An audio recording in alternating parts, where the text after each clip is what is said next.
ఇవి కూడా నేనే కడగాల.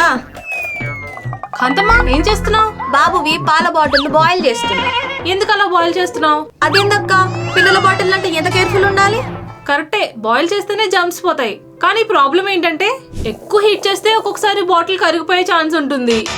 అండ్ స్టీల్ బాటిల్స్ కూడా సిలికాన్ టిప్స్ తో రావడం వల్ల సేమ్ ప్రాబ్లం ఫేస్ చేస్తారు. మరి బాయిల్ చేయకుండా జర్మ్స్ పోవాలంటే ఎలా అక్క? అలాంటప్పుడు ఈ స్టీమ్ స్టెరిలైజర్ యూజ్ చేయాలి.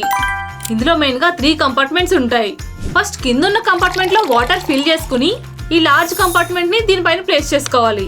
ఇంక ఈ బాటిల్ అటాచ్మెంట్ ని దీని లోపల ప్లేస్ చేసుకుని ఇప్పుడు ఈ బాటిల్స్ ని దీనిలో ప్లేస్ చేసే ముందు ఈ 2 బ్రషెస్ లో ఉన్న పెద్ద బ్రష్ యూజ్ చేసి బాటిల్ బాటమ్స్ ను కూడా నీట్ గా క్లీన్ చేసుకోవచ్చు. అండ్ ఈ స్మాల్ బ్రష్ యూజ్ చేసి బాటిల్ క్యాప్స్ ని నీట్ గా క్లీన్ చేసుకోవచ్చు. ఇంకా ఇవి క్లీన్ అయ్యాక ఈ కంపార్ట్మెంట్ లో అప్ టు 6 బాటిల్స్ వరకు ప్లేస్ చేసుకోవచ్చు.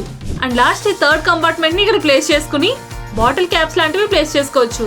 అండ్ ఫైనల్ గా ఈ లిడ్ తో క్లోజ్ చేసుకుని దీన్ని పవర్ ఆన్ చేసుకుంటే విత్ ఇన్ 10 మినిట్స్ లోనే నేచురల్ స్టీమ్ ని ప్రొడ్యూస్ చేసి జమ్స్ ని రిమూవ్ చేస్తుంది. కానీ దీంట్లో మైనస్ ఏంటంటే కొంచెం పెద్ద సైజ్ బాటిల్స్ దీంట్లో సరిపోవు. దీంట్లో బాటిల్స్ మాత్రమే కాదు, చిన్న పిల్లల స్పూన్స్ కూడా దీంట్లో క్లీన్ చేసుకోవచ్చు. అలాగే నార్మల్ గా బాటిల్స్ ని బాయిల్ చేశాక కిచెన్ టైల్స్ పైన ఇలా పెట్టేస్తూ ఉంటాం. దీనివల్ల జర్మ్స్ అటాక్ అయ్యే ఛాన్స్ ఉంటుంది. బట్ దీంట్లో అయితే 24 అవర్స్ ఆ బాటిల్స్ ని అలాగే స్టోర్ చేసుకోవచ్చు. మరి ఇందులో అయితే ఓవర్ హీట్ అవ్వదా? ఛాన్సే లేదు. ఒకవేళ ఇందులో వాటర్ అయిపోయినా లేదా 10 మినిట్స్ అయ్యాక ఆటోమేటిక్ గా ఆఫ్ అయిపోతుంది. అంతేకాకుండా 2 years of warranty, 2 free soothers వస్తున్నాయి. సో ఇంట్లో చిన్నపిల్లల bottles and dishes neat and hygiene గా మెయింటైన్ చేయడానికి ఈ ప్రొడక్ట్ బాగా యూజ్ అవుతుంది.